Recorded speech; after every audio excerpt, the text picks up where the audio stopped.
I never do the intro. Okay. Is this episode number 11? I think it is. I'll just say welcome to the playground. I'm sorry. I never do this part. Okay. Hello, everybody, and welcome to today's recording of The Playground. I'm Dana W. Violin, the string section leader for the Play by Jellynote platform. And as you can see, JC the Beard, my usual co-host, is not here today. He is out of state, so he was unable to make it. But today we have borrowed one of our other staff members. We have Sylvain here, who is our Chief Technical Officer of Jellynote. How's it going, Sylvain? How are you doing? I'm great. I was going to shave, but since JC was not there, I thought I didn't have the right to. There's some of the JC spirit here on the show, nonetheless. I love it. I have to correct you. CTO would be Antoine, and he's the one who was making Oh, sure that sorry. everything works. I'm CPO, and I basically check that we make the correct decision in terms of how we change the app for you guys. Well, thank you very much for the correction, of course. And I'm super excited to have you on today for many reasons, of course. But why today specifically is so exciting is because this is the first episode of the new and improved playground, if you want to call it that. So we've been working on some special new features behind the scenes. We announced those in the Discord the other day, and now it's finally the first episode, and we finally get to talk all about them. I'm so excited. So the new features that we're going to be doing today, first off, we have a new segment that we actually premiered for the first time last week because the top two poll options for what the subject of the show would be, they tied. And I was like, okay, this is very applicable to just do our 5-minute facts section 1 week early. So if you saw last week's, you've seen our 5-minute facts segment, where basically me or my co-host choose a kind of obscure, interesting part of musical history, and we try to give a comprehensive overview of it in 5 minutes or less. It is challenging. I failed by about 40 seconds last week, and I've written about twice as much this week, so I'm going to have to talk twice as fast, but I'm very excited. And the other things that are new to the playground this week is that, first of all, beta updates for the Play web app are going to be announced here first instead of on the Discord. They'll still be announced on the Discord, but this is where you're going to hear about them first. This is sort of the first frontier or whatever. And it's super exciting that we have Sylvain on today. Maybe he could give us a couple of sneak peeks or something like that about the platform. We'll discuss that a little bit later in the show. And finally, we have a new and very exciting, if I may say so, prize for the blind test that we usually do at the end of the show. Previously, the prize was that you would get a role in the Discord server and that you would get Jellynote merch. But we wanted to change it up a little.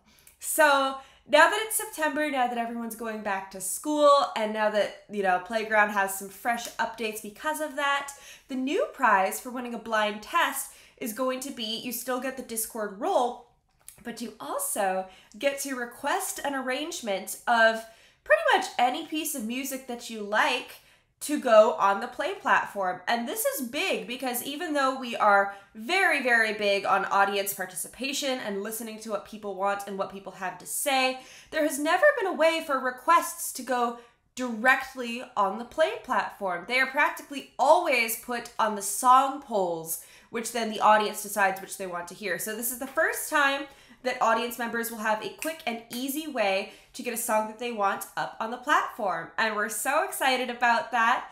And that's all of our new playground updates. I'm so excited. It's gonna be awesome.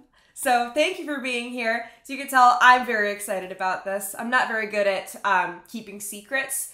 So I'm not great at this whole thing. So I'm so excited to finally be able to share all that. But let's go ahead and let's get to the actual main theme of today's episode, which is New Year, New Instrument. What instruments are the easiest and hardest to learn? So I'll tell you what I've got going on here because I am the string section leader, right? I know a lot about strings. I know very little about other instruments. I know the bits that I've picked up from being a musician for so long, And that is all. So, at an undisclosed time at night, somewhat late, I messaged many of my friends and colleagues who play other instruments and other instrument families, somewhat frantically, asking them about what are the easy and the challenging things when they are first starting with their instrument. And I think that I have a pretty comprehensive list here. I have it for pretty much all instruments. I'm super thrilled. And I think that the best place to start is piano. Now, I'm not a great pianist. I know enough to get the certification that I needed to get my degree, which was not much, and that's about it. Sylvain, do you have any piano experience? I actually injured both my arms while I was in Berkeley, trying to get some neat piano skills. And since I think they've done some progress in schools on that matter, but nobody was actually fixing my posture or anything that I was doing wrong. And I would do crazy practice sessions 2 hours in a row without pausing. And I basically injured my arms for 6 months, which was not the one thing that I wanted at the end of while finishing school. So I started my career just fixing my arms because of the piano. So yes, I do have some experience with the piano, but maybe not the correct one. Well, I think that is notable for sure, because I asked my partner who's a pianist about this. You ended your degree with those injuries. Is that what you said? Is that right? Yes. And actually, I was in 2 piano classes, and I got the only B I got at Berkeley is because I actually couldn't really play on the day for the final exam in one of the piano classes. Oh my gosh, that's wild. That's crazy. Well, my partner, he began his degree with injuries. They weren't from the piano. They were from a landscaping job where they worked him way too hard. But I think that is still something that is notable and something to think about. Now, I'll reference my notes here as someone who has forgotten a lot of piano experience. So piano seems to be, in my humble opinion, a lot of you guys might disagree, and that's okay. That's kind of why we're here, is to chat about it and see what everyone thinks.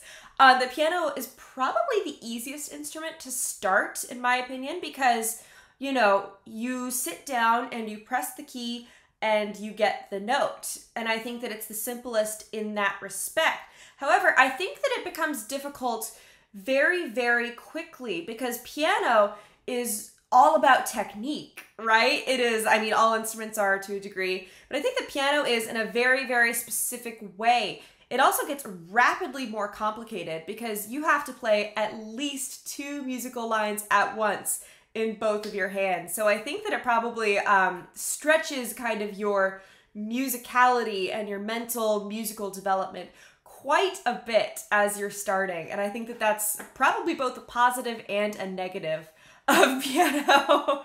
I would think, at the very least. Again, I'm speaking from incredibly limited experience here. Another thing about piano, logistically speaking, right, is that they are incredibly expensive to find a good one, or they can be. There are a lot of people who give away pianos on places like, I reference Facebook Marketplace a lot. There are a lot of people who want to get rid of their pianos, but you might not be able to find a truly quality instrument that way. So that's something to think about. And another thing I think that goes hand in hand with that is that you're never going to be performing on your own instrument, ever. You are constantly having to adapt to other places, other people's instruments, all of that, and it's never going to be exactly what you have at home. And I think that is a very specific thing that pianists kind of have to contend with. I can't think of, percussion instruments, I suppose, kind of have, well, piano is a percussion, more traditional drums and other large instruments like that, I think would probably also have to contend with that. But I think that it's somewhat unique. So that's kind of what I have to say about the piano. That's what comes to mind for me. Sylvain, what do you think about beginning the piano? What do you think are some of the good things and some of the challenges? What you just said about the fact that you're always going to play on another instrument it reminds me of a fun fact about a friend of mine who was uh, pretty successful jazz pianist, and he would go across the world and always play on new instruments. And he was really picky about the tuning of the piano. Oh, And funny. he knew that he could always ask for, please fix the tuning before I come, and it would never actually be done. So his trick was actually to ask for a specific tuning, like point 1 hertz above what would usually be the situation, in order to make sure that they would actually do the job before he comes and play on properly tuned pianos every time. That I kind of totally makes agree on everything you said before. I think that to start with, it's a really good place. But then if you just want to have contact with an instrument and contact with music, I would even go for tiny synth pianos for the easy part of the thing. Because once you get a real piano, then you're up for the real game. And then it's true that it's not that simple of an instrument. Because every piece that you'll love to play, everything that you will want to play on the piano is going to be a big challenge for both hands, coordination. You can't watch where both your hands are. So anytime you move one hand, you lose. You have to trust your arms and fingers and where you are. You're not watching what you do, which is true of any instrument. But then here, it's really a lot of space around you with all those keys everywhere. So yeah, it's a good place to start because you don't have any issues with sound production or tuning and or intonation. And so this makes it a very good choice to start. So if you have other things, yeah, other experiences, please put them in the chat. And oh, someone actually said something already. I feel like piano is a very intuitive way to get better at sight reading. String instruments, on the other hand, don't give the similar type of visual cue as to where the notes are. That's very true. That's incredibly true. Being a guitar player, I don't really like to talk about this. Because of course some instruments are are the most awful to get to understand how notes relate to the instrument, and that's true. Piano is the place where it's written for piano, actually. Well, that's actually a very good segue to the next thing that I wanted to talk about, which is the string instrument family kind of as a whole. So this one I am qualified to talk about. And starting string instruments is very intense. I would argue that they are the most challenging instrument to begin, although I know that that's also a very contentious statement. And of course, as we're going over in this episode, all instruments have their unique challenges. 100% they do. But the thing about strings is that there is, like I said with piano, there's a lot of technique involved. But in this case, the technique is involved in producing a nice sound at all, as opposed to refining your sound like it is with the piano. And it could take up to, it could take a few months to be able to produce a nice sound on a string instrument. It could take a bit longer than that. So string instruments are really great for people who have a lot of faith in themselves and have a lot of patience and trust the process, basically. If you are that kind of person, then strings are going to suit you really well. I'm not that kind of person, so I struggle sometimes, but that's okay. But otherwise, let me see. Another thing about string instruments especially is that, and again, this could be said of any instrument, and we will probably find ourselves repeating this a lot. But if you play string instruments incorrectly with the incorrect technique, then you are likely going to cause yourself injuries. Or if you're not likely to, but it is very possible. One that we see a lot with shoulder instruments like violin and viola is the classic where they don't have the straight wrist and it comes in. And you don't want to be doing this because it's all about your tendons, right? And you don't want to stretch your tendons over this bump right here while you're doing all of this, while you're playing Sibelius Concerto. You do not want to do that. So that's why it is violin and string instruments in general are so technique specific from the very beginning, because you have to be so careful with them, and because it takes so long to be able to truly produce a good sound. So It's great if you are patient, if you're good at trusting the process, and if you're really good at laying your foundations and everything like that. But if you're a little bit more impatient, a little bit more, want to see results, might not be the best for you. And that's okay. And someone here in chat has something to add as well. A person with great technique can make a bad instrument sound good, and likewise, a person with bad technique can make a great instrument sound bad. I love that. I think that that's very true. And I'm going to check over here as well. Oh yeah, and someone was saying I believe about my statement about how it takes a little while to produce a good sound. They were saying, I feel like the statement applies to brass and woodwinds as well. I would very much agree. I think that you were very right. And a couple other people are typing right now. I'll give you guys a chance to get your thoughts out. Sylvain, do you have any thoughts about string instruments, maybe as a relative outsider to strings? As a total outsider, I'm not that much of a multi-instrumentist. I've had the opportunity to touch a couple of them. So, but I'm basically a guitar player, and any instrument that can fall in my hands easily, I will try. This excluding the dunbow, which took quite some effort. But I guess it's not really worth mentioning in this discussion. It's not like the usual pick to start with, anyways.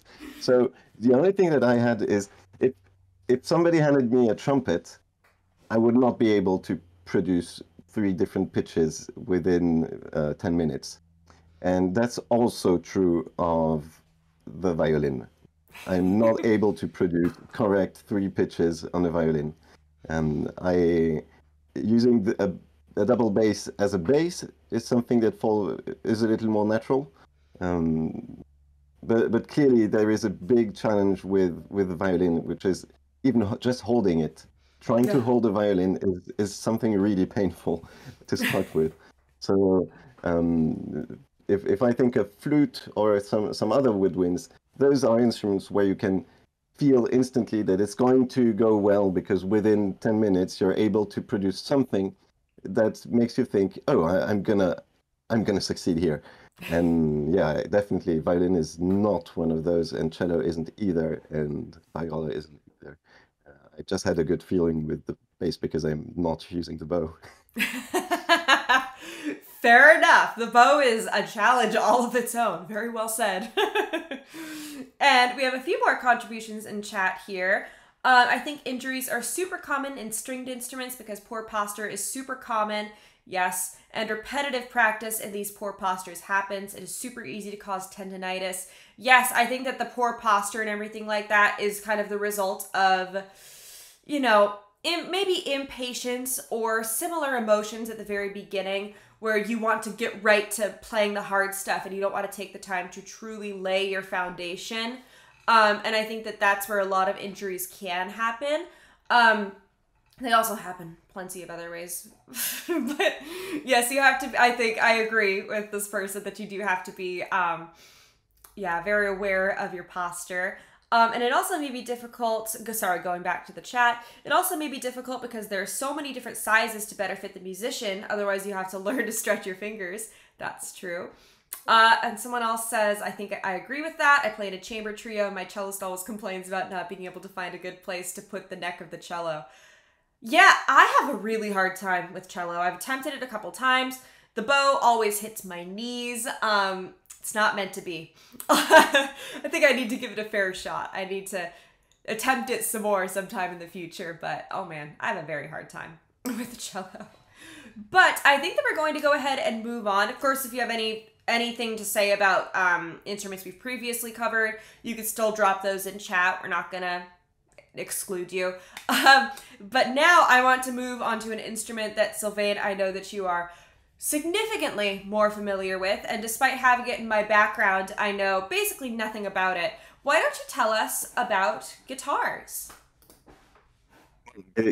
Guitar is one of those really satisfying instruments to start with, because there's all this playing the chords and the sound gets broad really fast. And there are a couple of positions that within a couple of lessons you're going to be able to play. And strumming through the strings is something that is not too complicated either. So basically, you can get to a place where very quickly your sound is going to be fat. Plus tuning, now it's not complicated because you have tuners, and the mechanics of tuning on the guitar are not that subtle. Less than, I mean, it's more basic and it works easier than on a violin or other instruments that you have to tune. So it's something that can be quickly satisfying, but then it's very hard to move on from there. Interesting. So a lot like piano in that respect, I would think. So you have this very satisfying moment where you have your first 3-4 chords. You can move around with them. You can cover basically 30% of pop music and have people sing along, and that's something that is very satisfying. But then when you start trying to have different even rhythm patterns, strumming, or you're trying to figure out finger picking, or you're trying to be smoother in the way you go from one, then it gets tricky. Plus, you still don't even have a clue what you're playing, because when will you understand which note is where if you're going this path? And so you're gonna hit, if you go this very basic normal way of learning guitar, you're gonna hit a lot of walls that if your musical implications, personal what you really want to do with music is understand more in depth, be able to play bigger pieces or anything like this, then you've actually cheated on the instrument, because everything that is complex about the instrument is not there where you started. So, well, apart from that, it's going to be the same thing than any other instrument. Guitars are pretty cheap now. You can find a really okay guitar for $100 that you can keep for life. When you're on vacation, you can take it with you. So that's a fair instrument because you can carry it around, and it's not too expensive. And of course, then the one thing that's weird is nobody really uses this kind of movement for the hand. And so everybody starts with doing this kind of movement, and it's very hard to fix it. So just this is the cause for tendinitis of this muscle here, the one that's holding the thumb. And one guitar player out of 2 actually gets this injury, which is because the actual position of the hand is not really natural to the beginner, and there's, like on other string instruments, so much to think of in terms of handling, position, posture, and position of the hands that you can skip this part and not see it and not take care of it. So, but that's going to be the same with any other instruments. So it's a good thing to learn if you want to sing around the fire, because that's one of the things that can be meant for, and that's a path where you will succeed very fast. Nice. Well said. And you actually have a question here in the chat. First off, someone agrees with you. I've been trying to play guitar for a few years and never got anywhere. And the question is, I personally play classical and jazz guitar all the time and use a standard notation all the time as well, but I know that many guitarists really struggle and hate standard notation. What is your take on that? So I was kind of familiar with notation because as a kid I started with piano, which I couldn't talk about before because I don't remember it. I was like 6 years old. So when I started guitar, I didn't feel like I had to work on reading music that much. And of course, I was really into jazz, into improv. I was very soon working in a rock band. And yes, I was learning the guitar very intuitively, like most people, thinking of it very graphically, because you get all those chord shapes and scale forms, and that's all geometrical. And you can have a really great understanding of harmony and how scales are built, how pitches relate one to another. So the internal way how intervals work together basically is something that is very intuitive in the instrument, which means that very fast you don't even know which pitch you are playing. You just know where you are in terms of theory in harmony and how graphically the music is connected, but you don't know the name of the pitch anymore. And I believe that's something that a lot of guitar players struggle with because it's great power. Because most instruments will have the other issue, which is they know which notes they play, but they don't know how it relates to what they're playing. And so we are on the opposite side of that game. And it's really hard to make the path to the other, to both places. I mean, it's hard to work on both at the same time. And it's very normal on the guitar to only relations between pitches. So yes, that's a fight to fight if you want to be a really great guitar, to be professional, knowing how to read music, knowing standard notation on the guitar is something that has big value because it's pretty rare. Even among pro guitar players, you can. My bet would be one out of two isn't able to properly sight read. So apart from classical field, I mean. So yes, it's a great skill to have, and it changes your point of view on the guitar too. So I would clearly advise to do it, but it's not natural. Interesting. Yeah, thank you so much. I am so grateful to have you on today because I would not have a fraction of that insight onto the guitar. So that's great. And we also have another comment about guitar in the chat.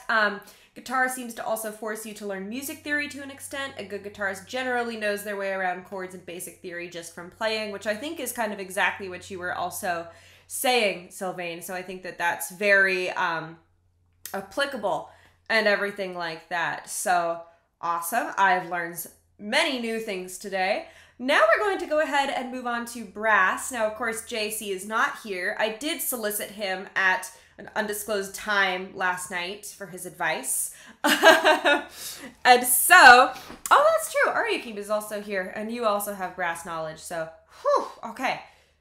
Good.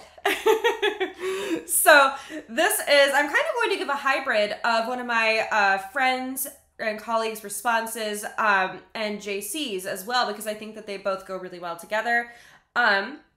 So because of the way that, and also I'm, if any of this info is false, I do not claim that falsehood. And my apologies. I have nothing to corroborate this. I have nothing to back this up. So I'm going on trust.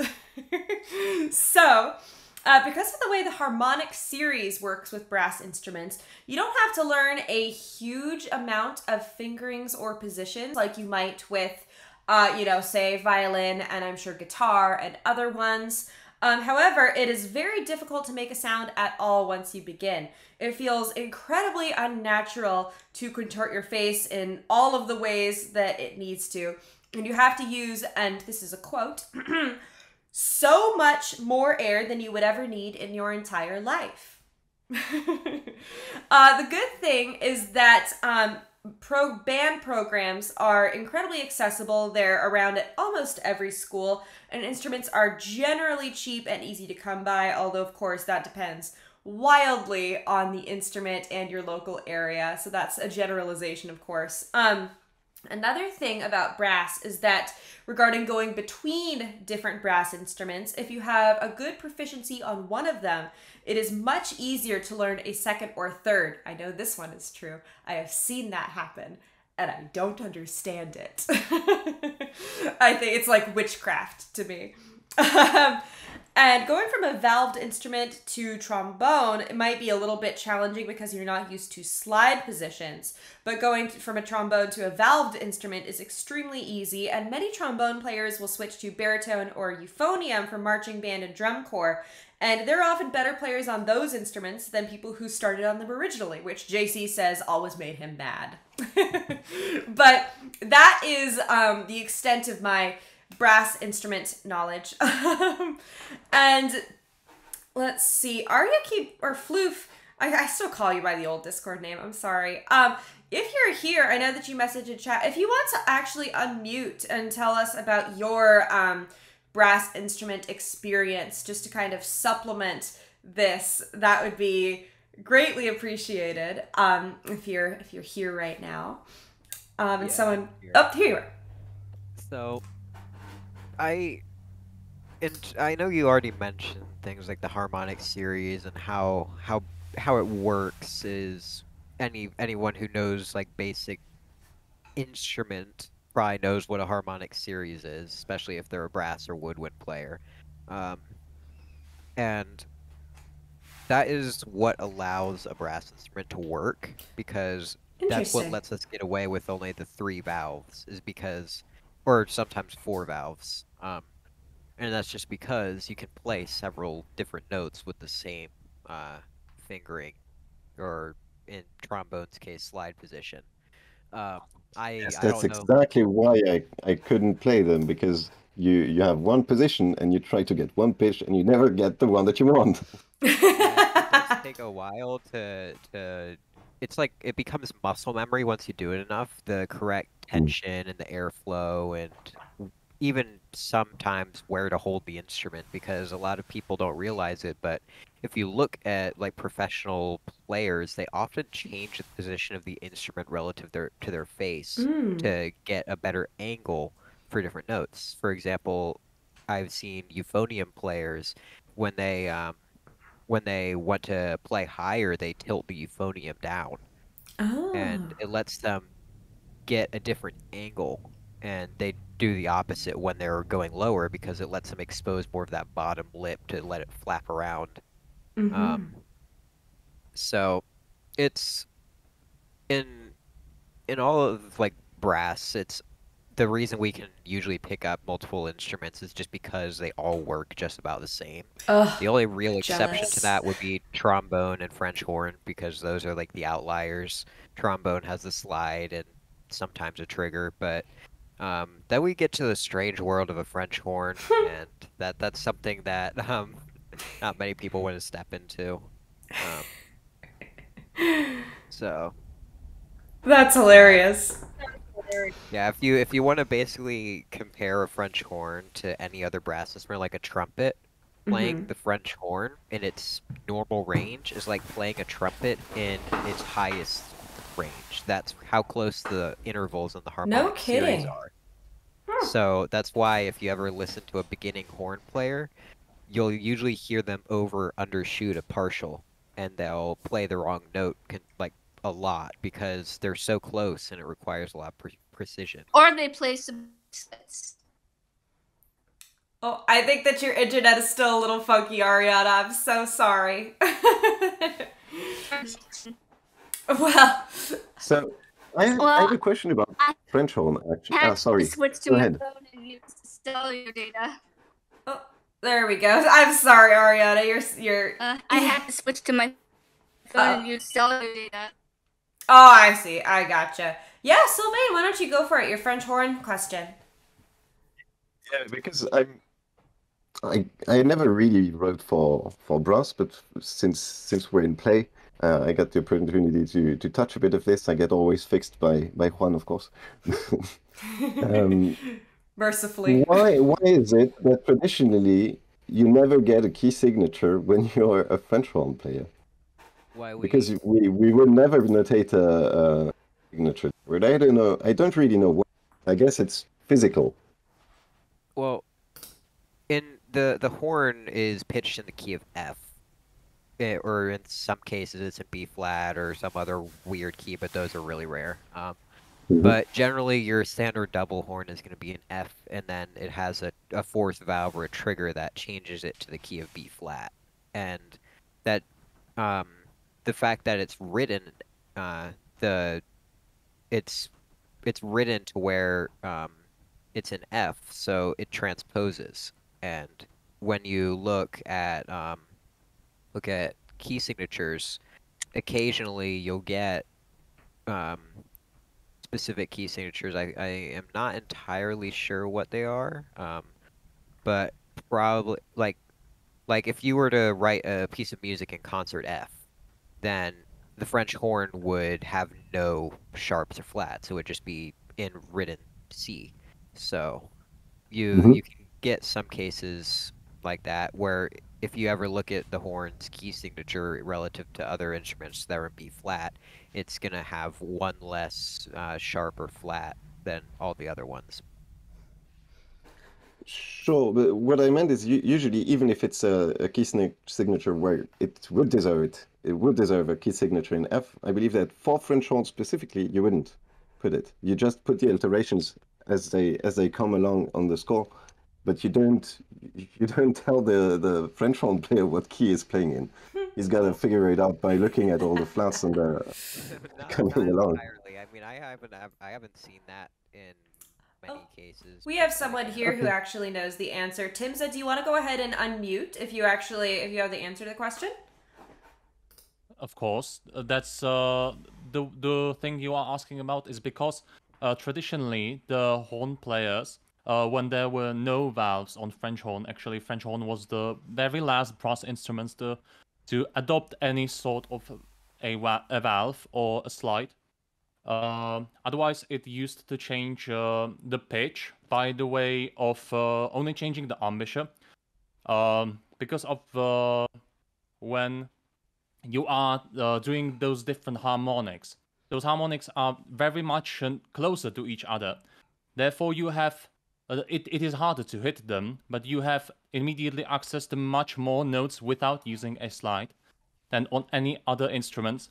And you can also get an access to all the other notes by, as you have seen many horn players, by shoving your hand into the bell of the instrument. And that's also lowering the pitch of the instruments a little bit. That's why the horns did not use valves for a long time. And that's why also there used to be many different tunings of French horns, and usually a horn player would, like a very rich horn player, would use many specific French horns, which would be in a specific tuning of a song. And therefore, it would be really difficult for them to deal with any key signature that they would not understand. So they would need this this change of the pitch of the specific note to come at the time they need it. Or of course, they could always pick up one of these.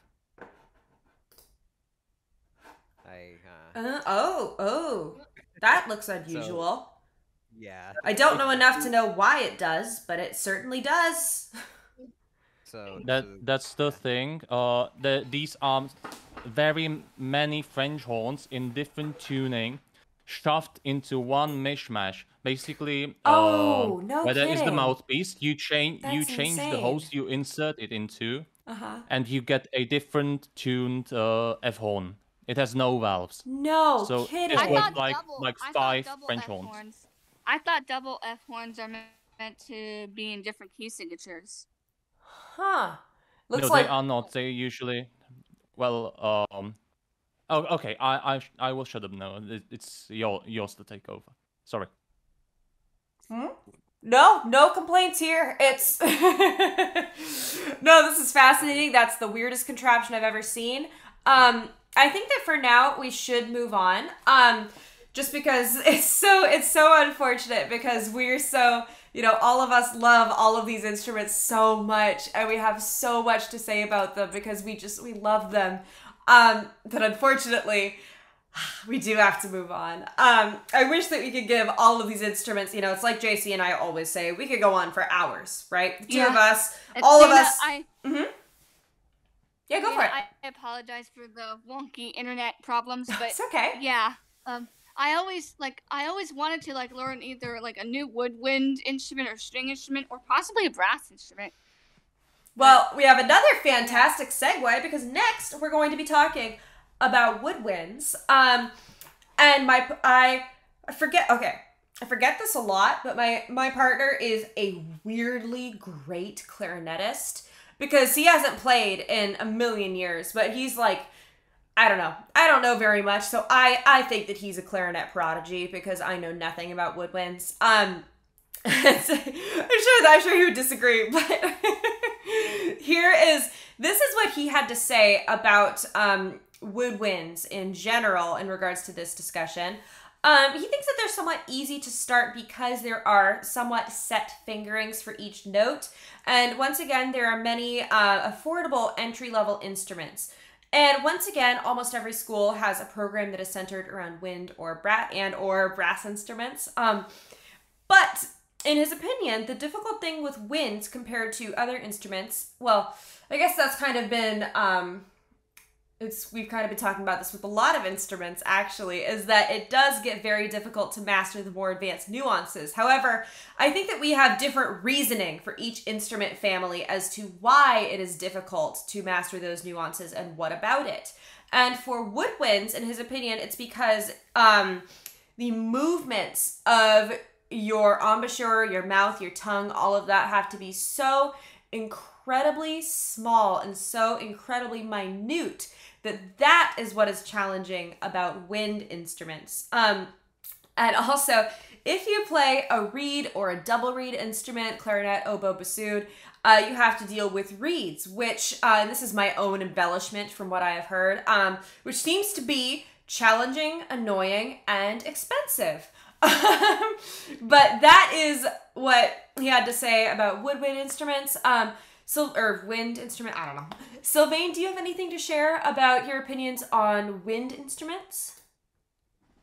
Well, I've had the opportunity to work on flute, and I know that concert flute is very problematic for sound production, getting steady pitches, getting something really. But you can find traditional flutes of all kinds that will work basically the same. And if you touch one flute, you are very likely to be able to play just any flute you'll come across.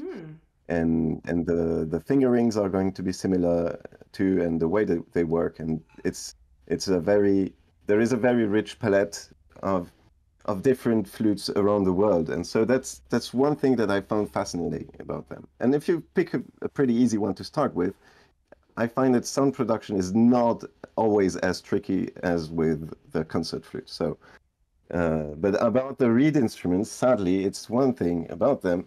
There's one thing about them. Nobody will actually lend you theirs because of the reed, of course. Oh, right, that's true. I didn't get that many opportunities to try reed instruments because that's kind of nasty to pick up from somebody else. It's the polar opposite of piano, huh? Oh. Have in terms of woodwinds, I only do like Sylvain. I only have experience with flute, so I can only speak for flute. So I know a lot of people say that they struggle for when they first pick up a flute with just producing a pitch out of it because it's fundamentally different than all the other woodwinds because you're blowing over something rather than blowing into something. Never understood that. So it's essentially doing the same thing as like your typical recorder. It's just instead of there being a little channel that focuses your air onto a little wedge, you have to blow onto that wedge without any intervention. So it does the same thing. It just sounds a lot different. But I'm not entirely sure if this applies to all woodwinds. But in terms of comparing it to the fact that there's only 3 different things to push on a brass instrument, whereas there's a ton of different things to push on a woodwind. I do believe, at least on flute, you have your one key for every finger, and then you have a bunch of extra keys to either flatten the note or you have trill keys, you have these weird little tiny keys up at the very top. I don't know what they're called. But, me either. It's essentially you have one key for every note of a major scale. In the flute, that it's your C major scale. So if you lift up your fingers in progression, with exception of the thumb key because you have to hold it a little differently, you can get your C major scale just by lifting up your fingers in progression. So then you have the extra keys like your little I don't know what they're called, but the pinky key on your left hand, and then you have the foot joint has the extra. I've heard of that one. So, it's pretty interesting, and one if I have to leave you with one cool fun fact about it that really does that a lot of people don't realize until they've played it is the orientation of the head joint relative to your face actually can change the pitch of the note. So wild. Like for example, if you roll the entire instrument towards your mouth, it'll actually change the pitch of the note. And a lot of the people who I've talked to, I know someone who played flute, and that was actually a technique, an extended technique used in a composition they played. And it was supposed to give like a sort of weeping sound to the instrument. Could see so that. More emotional sound. Yeah. Which in terms of our subject, I have the feeling that for concert flute, that's what makes it a difficult instrument to start with, because of course the way that you hold your instrument is going to change the way you're tuned in the wrong sense, but that's what happens when you begin. So it's pretty hard to get the sense of how am I supposed to blow to get the actual pitch that I'm trying to play with the fingers. It's not only about the fingers getting the right pitch. So, and I think that the other thing that is really tricky with the concert flute is that yes, you're using both hands and all fingers to hold the flute in the correct position, which means that every time you move a finger, you're not supposed to move the flute, but all your fingers are used for both things, holding the flute and changing the pitches. Which, in terms of posture, it seems very easy and it's very lightweight. The flute, it's tiny, it's not heavy, but it's not easy to hold it right at all. Oh, funny! I would never have guessed. Well, we should keep it moving for now. It's again, we all love these instruments so much, and we might end up cutting down the final recording a bit just to make this more palatable for a YouTube viewer. That's what we might end up doing. Again, we all love these instruments so much. So we're going to go through 2 more instrument families. First off is, well, the second one, instrument family? Not really. Anyway, the next one is percussion. Now, percussion, this is such a wide-ranging, it's probably the broadest category of instruments. That's kind of a random assumption that I'm making that might not be entirely true, but that's what I think of. I think that's probably a pretty good guess at the very least. So percussion depends so greatly on the style of percussion instrument that you use. But something that I imagine is pretty consistent across all percussion instruments is that you have to have impeccable rhythm, which I think could be kind of both a positive and a negative of percussion instruments in a way. I could see I could see how that would be both good and bad. And you have to learn so many different instruments as a percussionist. If you're just learning for fun and you just want to learn, I don't know, if you just want to learn marimba, if you happen to have a marimba in your garage, and if there is just exclusively one instrument that you want to use for fun as a percussion instrument, as a percussion musician, excuse me, I think that's probably fine. But if you want to get involved in it in some kind of a group in any capacity, you pretty much need to learn how to play many, many different kinds of multiple instruments. One exception to this is kind of timpani. I don't think that they have to I don't necessarily think that they have to play different instruments very often, but that is still something to be aware of. We often have the same challenge with percussion instruments as with piano, which is also a percussion instrument, that because, like I was saying earlier, it is large, you will not be playing on your own instrument. So that is something to be aware of. And here, we actually have a question in the chat that I think will be best geared for you, once again, Sylvain. I was looking at the play songs list and had a question. What's the difference between drum set and percussion in the instrument filters? Yeah, so we haven't been talking that much about notation for the other instruments. That's true, actually. We haven't. The only ones for which it's really tricky, it's the string instruments. Those are struggling with notation, but for pretty much every other instrument, it's about learning the fingerings or positions, or it's just straightforward like the piano. Now, for percussion instruments, if we're not talking about mallet instruments, of which marimba would have been, it would have been one of these, and they share the same notation as we other instrument players. But for percussions, there are plenty of different notations available. Now, if we're looking at the most common one, it's a drum set notation in modern music. and there is no actual standard, but we kind of ended up agreeing on a way to notate it, and that's the one we're using in play. And I know that a lot of drum set players are not even really used to reading, but it's actually a really nice way for us to do things in play, because we know that if somebody has a drum set, they're going to be able to work with it. And since a drum set is basically having a bass drum, a snare, some cymbals, something else, if you're coming with another pure percussion instrument, like just a bass drum, or you just have a snare, you're going to be able to figure your way out from the drum set score, because you're going to reinterpret the other elements from the drum set in your way, and you can keep the basic that has been attributed to your element on the drum set.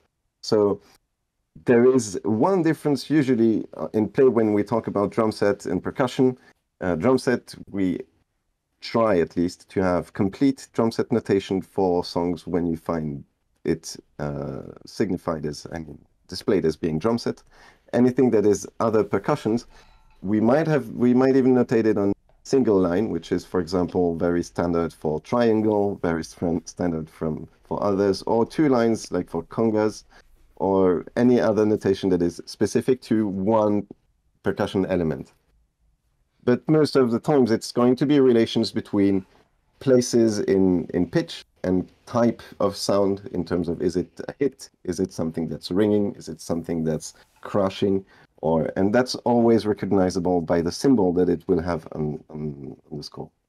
So it's very hard to make a clear difference. And I believe the filters have been plugged in a way that if you are looking for something for percussion, we will show you drum set parts. And if you are looking for drum set parts, we will also show you percussion parts. Phew. Well, that's awesome. I am learning so many new things, because I am also, one of my personal goals in my own personal arranging is to get more familiar with drum set and percussion notations and everything. So I'm glad to know that I'm finding it challenging for a reason, because it's not just the super straightforward thing that I would necessarily expect or that I'm necessarily used to. So that's awesome. I think that it's basically always straightforward in terms of learning.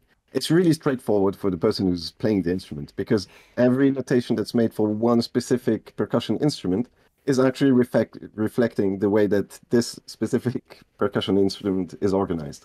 So it's graphically very easy to understand if you're able to read rhythm, of course, because the rhythm notation is the same for percussion instruments. Gotcha. Interesting. Yeah, that's something that I want to get more into and understand better. For whatever reason, it seems very alien and difficult for me to understand. I don't know why.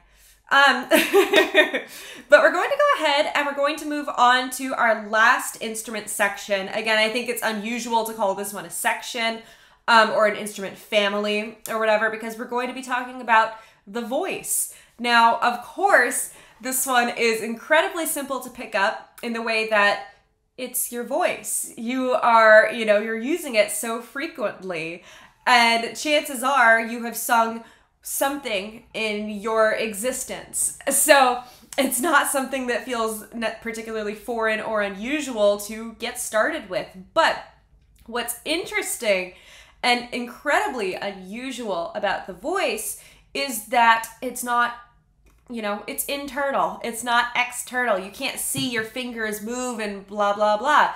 You can't see your vocal folds moving. Like, you have no awareness of that. And I imagine that it takes many, many years to, just like with other instruments, I imagine it takes many, many years to get familiar with all of the fine, muscles and everything that are causing this and that, and, that are inside of you. So what is so unusual about voice is that maybe it's bold to say all, but so many of the exercises and everything that you have to do are incredibly intangible. I took voice lessons for a long time. I've been around singers. Well, not really a long time. I took it for a little while. And I've been around singers and everything like that. And it's so unusual. It's like try to project through the top of your head. Do this thing with your lips and do this crazy warm up and this and that. It is all incredibly intangible. It is not physical. It's very physical, but not in that, not in the normal way that you would expect. And I think that that is what sets voice apart. What are your thoughts on that, Sylvain? I've taken quite a lot of singing classes too, and clearly the indication aim at your teeth, not at your nose. Right, is that's something another. very obscure if you're singing. But I believe the thing that made singing most complicated to me is that with any other instrument, the instrument is almost an opportunity to express yourself while being hidden. And even if you're on stage, you have your instrument. Right. to make the big joke about it, musicians are sexy not because they look better or just because their instrument is. And you will be looking good, or you will be okay if you play well behind your instrument, because your instrument is doing the job. And it gives us a real kind of freedom to be able to be true without needing to be too much of yourself. So, and with voice, that's not true, because as a singer, it's exactly the same. So you're not hiding behind your voice. And that's what makes, for me, was the biggest struggle for singing, is that you will only make as much progress as you can make progress in the way that you relate to yourself, which makes it almost a psychological path, even more than a technical one, because there's the techniques, there's everything, but the big barriers that you'll break in the quality of your singing are the way that you can feel comfortable with what your body is doing. And you don't really need to do it with other instruments. You can challenge your skills, and it's always your body that you're challenging.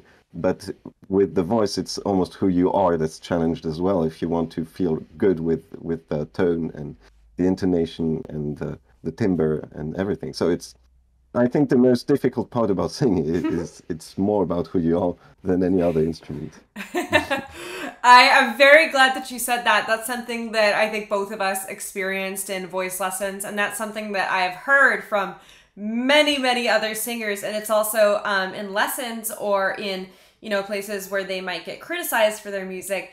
It's also, I've heard that, it feels like you yourself are the one being criticized more so than with any other instrument, I would imagine, because it is so personal and so you. So yeah, I really appreciate that you mentioned all of that. But I think that is it for this segment. That was very, very interesting. I think that I learned quite a bit from all of you and from, the people that I had to reach out to get a lot of this information. So I think that was absolutely fascinating. And next up, we're going to move to one of our new segments. And this time we have the privilege of hearing it from the exact person who, makes a lot of these changes. Sylvain, are there any new updates to Play that might be coming out soon that you could maybe give us a little hint about or something like that?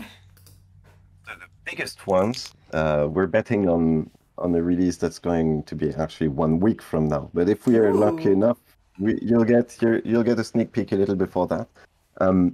And we are actually changing the whole organization of Play, because right now the structure of it was, there's one place where you watch and you can just see them plays go as they come, and the other place is you have to fumble around, I guess, if that's proper English. Yeah. Yep. Fumble around the song cards and try to find songs that you like and find the arrangements that are great. We are going to make a lot more explicit what kind of arrangement it is, so that if you're into making up your own parts by looking at lead sheet, the place is going to be very easy to find. And if you're not looking for that, that's not what you're going to find. So making very clear segments of the type of arrangements that there are. Also adding the search bar in that part of Play, which means that the whole navigation is going to be different. There's going to be a menu. There's going to be a short path to finding a score that you're going to play today, and the number of plays that you will have access to, and the way that you can find other plays. Everything is going to be very different. Now we're looking at ahead a couple of weeks because it started. We already have had some. We've been able to look at this on our side, and it's going on as quick as we expected. So I hope you won't be waiting too long for those. We're not adding the search bar before we have this, no. And the one thing that's changed last week, we've made comments a little lighter, so it's just a tiny improvement of the how fast the app is in terms of how much stuff do we need to load there. So we've made it a little more light in some places, and the songs are now sorted by the latest first. So if you go on the songs page, I think I on noticed top that. of the results, you can find the latest songs that have been added, which maybe it was quite time we did organize this way. And we will add actually other things with the next version, which, for example, how many people are playing this one, and that type of counter, so that if you're looking for something to play, you'll be able to find songs not only by freshness but also on popularity and other matters like this. So it's going to be basically a revolution in how play is going to look, because current play is going to be one among 4 different major places where you can go to find something, and the current content is going to be one side only. So yeah, I guess the one feature that's going to change your lives for this week is the fact that the latest songs are on top. But I can promise that it's going to be very, very different in 2 weeks. So everything has been a little slower. If you haven't checked the onboarding, some of the graphic elements you'll find in the onboarding are hints to how it will be looking into. Oh, that's so exciting. I am a total organization nerd. I love that stuff. So this is incredibly exciting for me. Thank you so much, Sylvain. That is fantastic. It is so awesome to get this information from the source the first time that we are premiering this segment. So thank you very much for sharing that. I think that it's extra exciting to be able to hear it from you. And I'm so excited. And that is the Play updates for this week. Now, if you don't know what we are referring to, Play is the web app that our Discord server is based around, and it is developed by the company Jellynote, whose video you are probably watching on YouTube right now. And it's basically like musicians karaoke. So you can log in, you say what instruments that you play, and then you can see the huge song library, which we are adding to every single week. We are super excited about that. And you could choose whatever song you would like. You record your part, and then others can record their parts and join in with you. It is fantastic. We love it, of course. Why else would we be here? And the links for that are going to be down in the YouTube description. That is where you can find the Discord and you can find the Play service. And we are so excited to be able to share this with all of you. It is such a privilege, and we love it.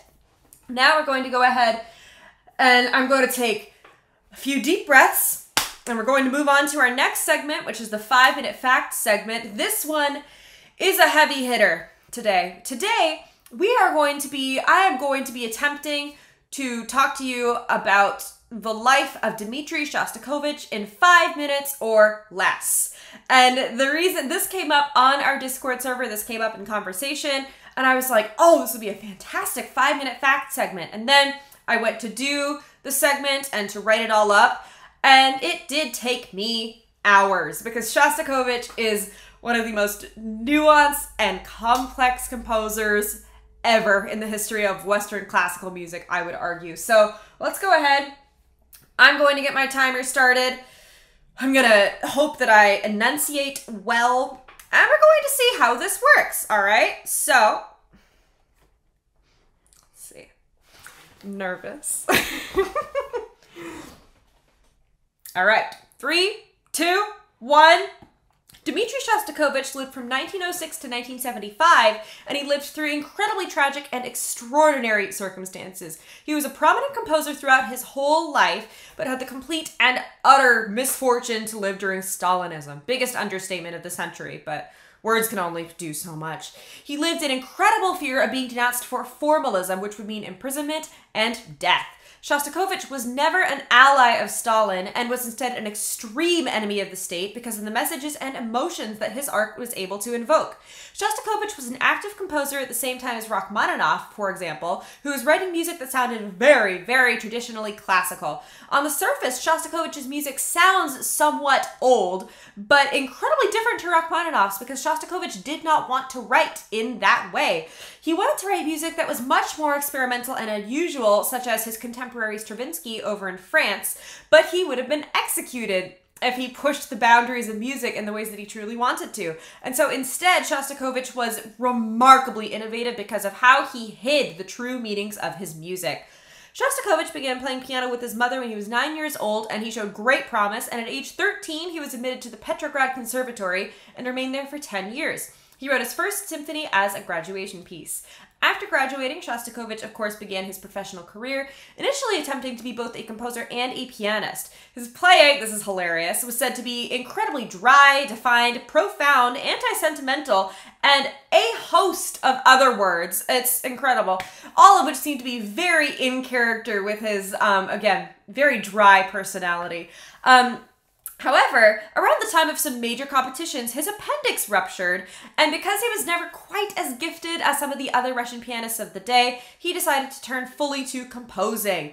In 1936, Shostakovich began writing his satirical opera, The Nose, Google it, at the same time as he was working on his second symphony. The Nose was wildly unsuccessful as premiere, but shortly after, his extremely controversial opera, Lady Macbeth of Mtsensk, was performed.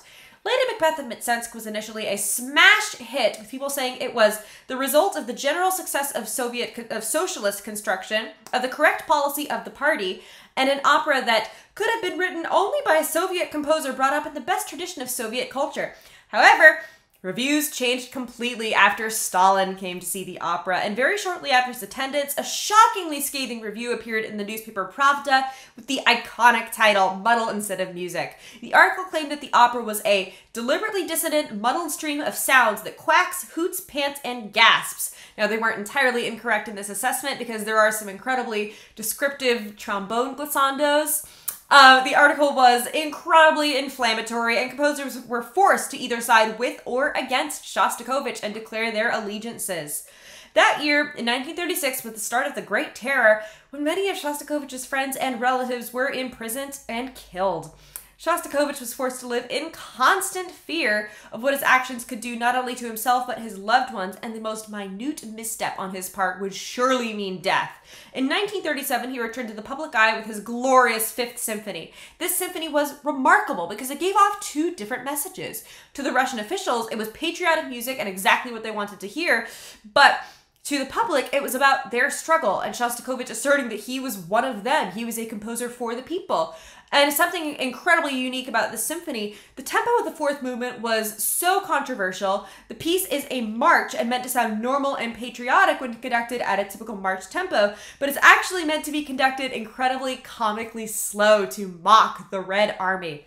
Shostakovich was denounced again in 1948 as part of an ongoing campaign against him, and officials were out to have him killed once again. He lost an incredible amount of money, all of his secure income, all of his jobs, everything like that, and it was very crushing for him. I have 1 minute left, and 3 paragraphs. I got this. In 1953, Stalin died, and Shostakovich wrote his 10th symphony, said to be a musical portrait of Stalin. This symphony is absolutely haunting, as much of his writing is, and is completely littered with hidden meanings and quotations, including his iconic DSCH motive, which was his way of portraying himself in the music. Now, this comes through because DSCH deals with German musical notation, and to our ears, D, E flat, C, B, which he uses it to reference himself in his own writing. And the second movement is meant to portray Stalin the most, and is sharp, jarring, and uncomfortable. In later life, Shostakovich suffered from chronically ill health, but never gave up cigarettes and vodka. He had ALS, which reduced his limb usage greatly. Shostakovich passed away in 1975. His final work was his viola sonata, which finally feels serene and accepting, and the listener can feel his inner peace. 455! All right. So that's 5-minute facts for today.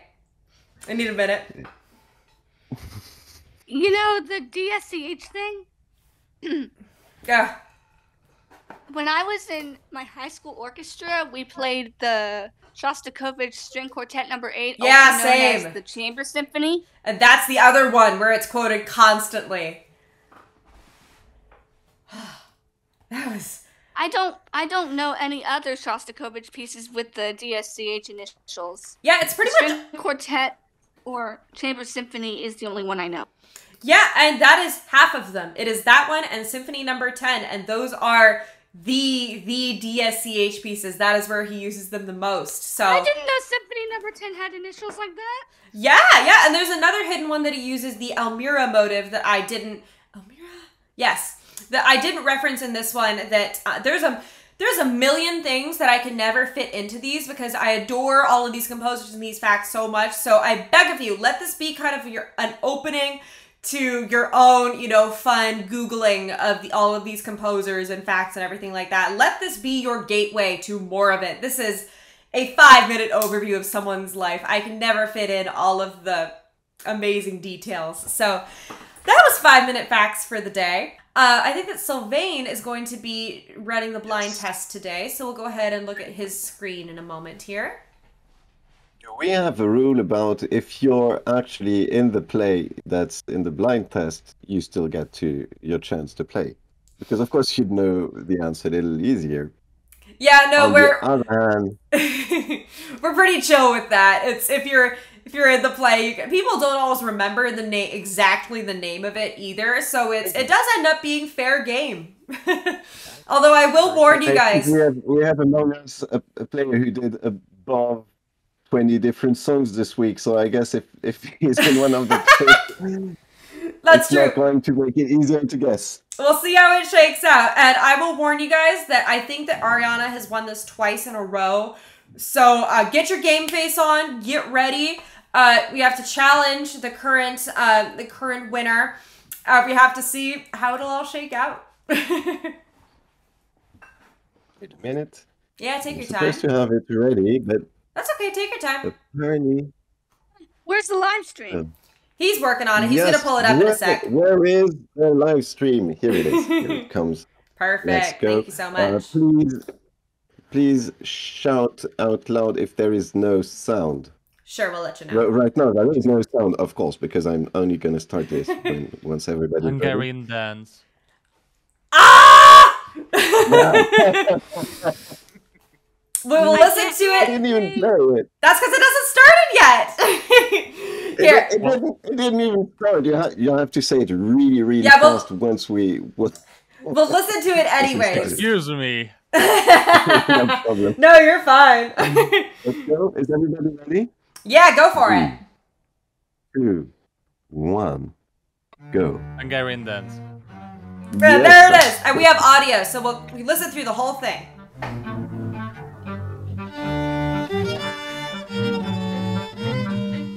I played that piece millions of times. Yeah, it's a fun one, isn't it?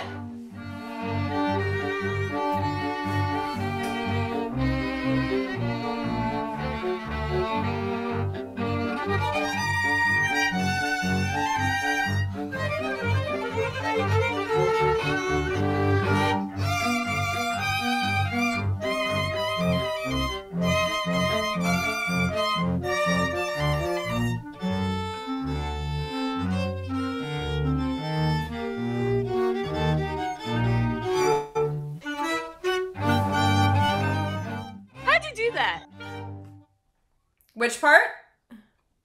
How did you manage to change the tempo like that? Like in the slow section where it's like da, da, I just changed the...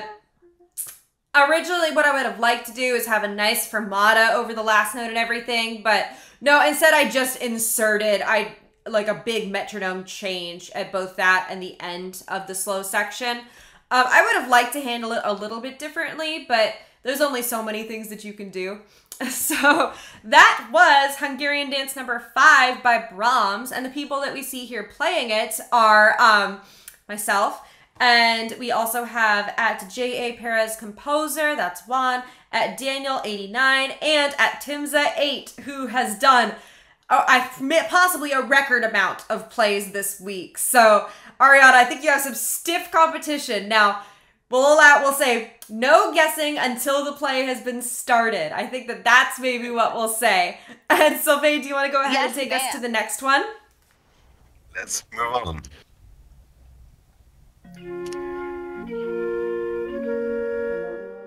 Creep by Radiohead. Yes, you got it!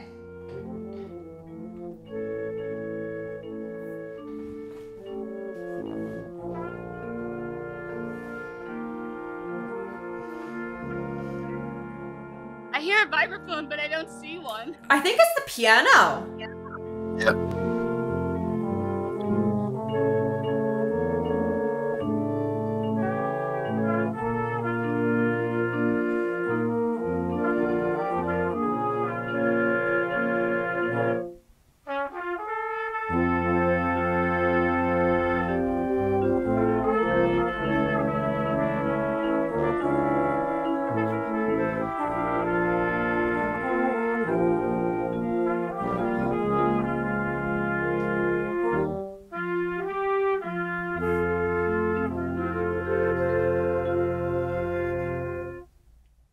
Beautiful. That is played here by JC the Beard at Solon 2, at Dusty McMusty, at Tangeli, and once again at Timza 8. And of course, that was Creep by Radiohead. Great job with that one, Ariana. Now we'll go ahead and we'll take it to our next one, number 3.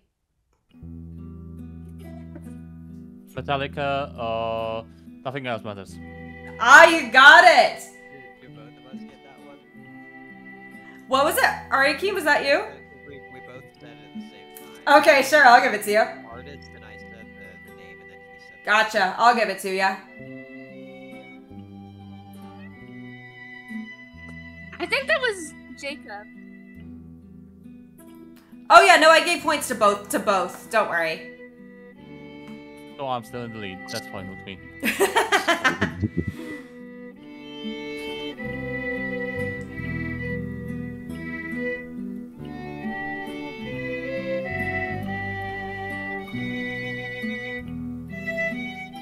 Really weird how you could hear the clicks through someone's recording. You can? I think that might just be the sound of guitar strings. No, there it is. Oh well. It's from the Gorgeous. real guitar and the guitar in the MIDI playback. Yeah. So, that one was, of course, Nothing Else Matters by Metallica, and that was played by at Bahar, at Timza 8, and at JJBCPU times 3. And our current score, Timza has 2, Ariana has 1, and Floof has 1. So, let's go ahead and we'll move to number 4.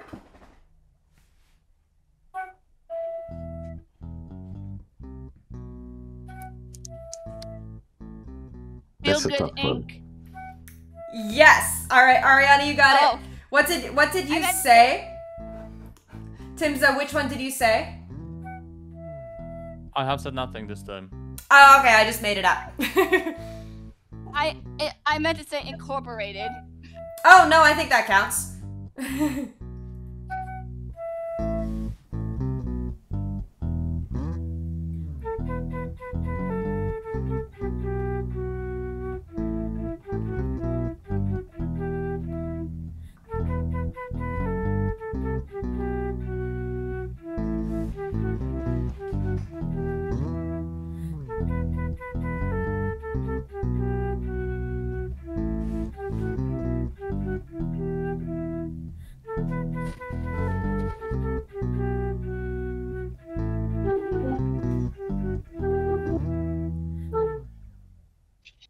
Beautiful. So that one was by, once again, at Solon 2 and at Leandro Ferreira bass. Times 2. There are 2 of them. All right, Timza and Ariana, you guys are tied 2-2.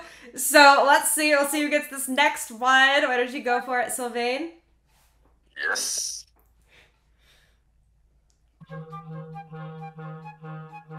Mamma Mia! Oh, you got it!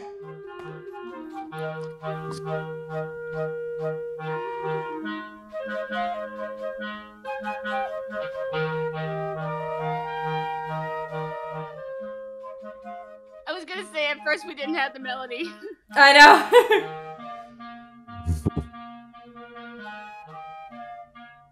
My friend who is in orchestra class, unfortunately I graduated from high school. She and I would always sing that song all the time. Oh, nice. That's awesome.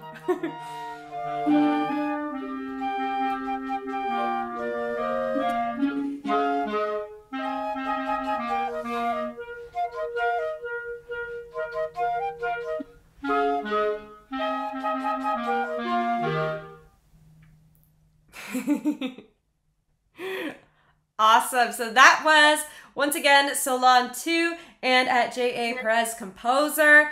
And that is the conclusion of our blind test today. Now, if you see any of these and if there are some that you absolutely specifically love, of course, you can add to any play at all times. If you go to the link down below in the YouTube video, that is where you can access the play platform and everything like that. And you can add some more to these songs if any of them are particularly speaking to you. But our winner today is Ariana by 1. You're so close, Tim, so we'll have to try it again next week. And Ariana, you have won. You're the first to win our brand new prize, which is to request any song of your liking. And JC and I will work with you and get that up on the platform. We'll chat with that afterwards off camera. But that is about it for our show today. So thank you so much, first of all, to everyone who came to the live shows.